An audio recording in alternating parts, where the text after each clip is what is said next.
Okay, so now we're going to talk about p-value, and it's really important. This is different from proportion or anything else. This kind of mirrors what we do in hypothesis test.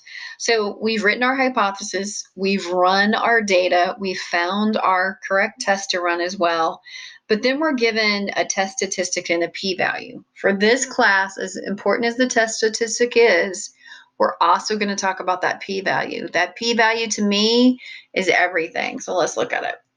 So when you're using sample data to calculate the actual probability of getting the test results, we call that the p-value. So the p-value is the probability that if the null hypothesis is true, the results from another random sample will be as extreme or more extreme as the results obtained from that given sample. So what's that mean?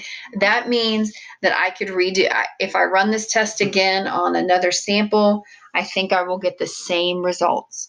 Nothing is cut in stone with stats and stuff. And, unfortunately, you got to be careful of what, when you do a sample and you do something, yes, you hope that it will go across to the population, but you're making the assumption that what you did was correct. You followed every rule, and that if you found another sample like this, it would give you the same results. So a large p-value calculated from the data indicates that we should not reject the null. That means we're keeping it. So the smaller the p-value, the more unlikely the outcome, given stronger evidence against the null. Then we would reject the null if the evidence is strongly against it. If you're not understanding this part, that's okay. We're going to keep going. All right. Here's your decisions and your conclusions. Okay. If the p-value is less than or equal to the level of significance, remember alpha is your level of significance, you reject your null. So again, if your p-value is less than or equal to the level of significance, you reject your null. That means that the null hypothesis is false and your alternative hypothesis is true. If your p-value is greater than your level of significance, you fail to reject the null. That means your null hypothesis is true and your alternative hypothesis is false. I'm going to show you a really weird way that I remember this, and it might help you because you're like, how am I going to remember all this? Okay. This is really stupid. I understand. But just go with me on this one, okay? I know you're like, what are you doing? But watch. Okay. People who are eaten by fish, comma, are effed. And you know what I'm talking about. Okay. So people who are eaten by fish are effed. So that means you're getting eaten by a shark. There's not a lot you can do. You're kind of effed. So that's the way I think about it. People who are eaten by fish are effed. It's the same as the P is greater than the alpha. You fail to reject the null. That's how I think about it. I know it's kind of crazy, but that's the way I think about it. And instead of having to memorize this table here. So look at this table. Whoa, it's a crazy table. Okay, so if the p-value is less than the level of significance, you reject your null. Excuse me. You reject your null, but you don't reject your alternative. If your p-value is equal to, same thing, reject your null, but don't reject your alternative.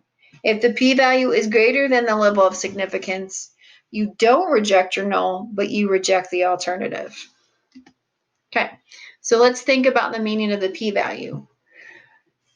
So a data analyst or anybody else should be more confident that he made the correct decision to reject the null hypothesis with a smaller p-value.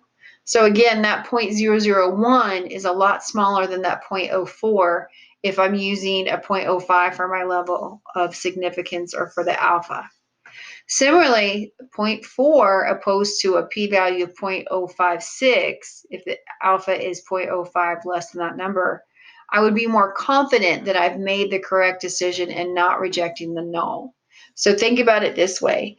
The smaller the p-values are as they keep going, the more confident I am in rejecting the null. The bigger the p-values are, the more confident I am in not rejecting the null. All right, let's do some examples. Example 1. The p-value is 0.046 and the level of significance is 0.05.